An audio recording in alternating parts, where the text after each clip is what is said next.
Pandemi COVID-19 adalah pandemi global atau wabah global. Seluruh dunia sedang disibukkan dengan kedatangan pandemi COVID-19 ini. Tak jauh berbeda dengan negara kita, negara Indonesia. Sudah banyak korban yang berjatuhan karena pandemi ini. Pemerintah telah melakukan kebijakan. Itu kebijakan untuk tetap di rumah saja agar bisa memutus rantai penyebaran COVID-19. Tapi apakah kebijakan ini sudah dirasa matang?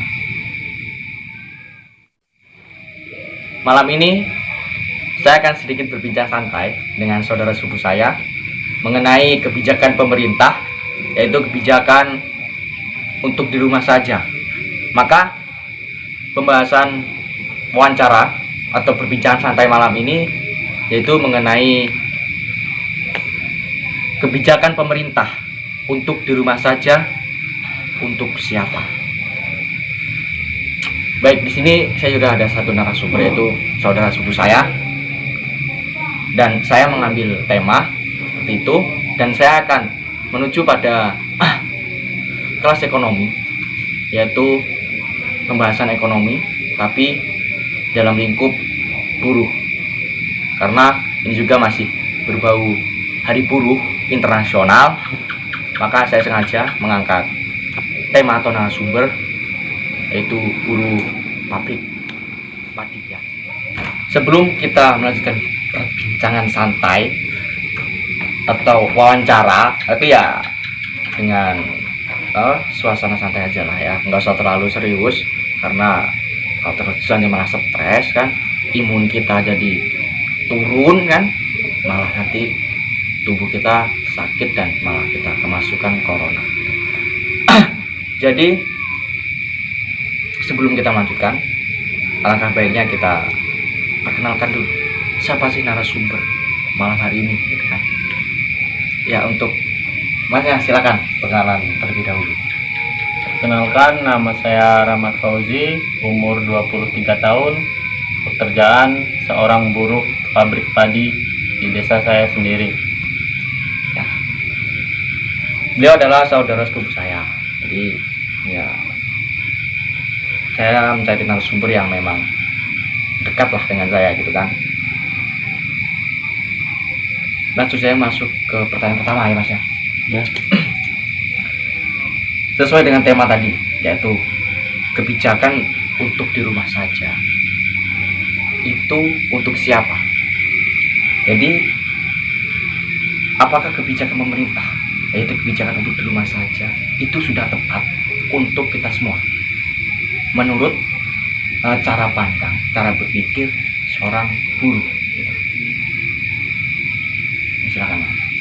Jadi kalau menurut saya itu memang benar, kebijakan pemerintah itu untuk di rumah saja itu memang benar. Karena kan untuk memutus rantai penyebaran virus COVID-19 atau corona. Tapi itu ada juga kesalahannya. Kesalahannya itu tepatnya bagi saya itu seorang buruh. Kalau saya di rumah saja, saya mau makan apa, Pak? Berarti emang sebenarnya kebijakan pemerintah itu udah tepat, yaitu kita di rumah saja, karena alasan satu, bisa memutus rantai penyebaran COVID-19. Ya. Tapi di sisi lain, menurut Bapak tadi, menurut Mas tadi, kebijakan ini kurang tepat karena para buruh, apalagi biasanya buruh itu harian ya Mas. Ya. Buruh itu ya, kalau dia di rumah saja, dia nggak ada penghasilan untuk memenuhi kebutuhan sehari-hari kan, Ya. berarti nggak ada. Nah, itu ada nggak sih saran untuk pemerintah mengimbangi kebijakannya untuk di rumah saja dengan melihat setelah kelas ekonomi di masyarakat Indonesia itu kan nggak semuanya itu menengah ke atas kan, Mas. Bahkan rata-rata kebanyakan Indonesia adalah menengah ke bawah. Menengah ke atas kan bisa dihitung. Menurut cara pandangnya, dari Mas sendiri, yaitu seorang buruh pabrik tadi, itu bagaimana kebijakan?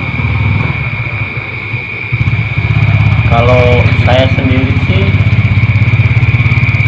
itu bagi kaum buruh itu bisa diusulkan untuk di rumah saja, dengan satu syarat, itu harus ada tunjangan harian atau bulanan untuk buruh biar bisa memenuhi kehidupan sehari-harinya.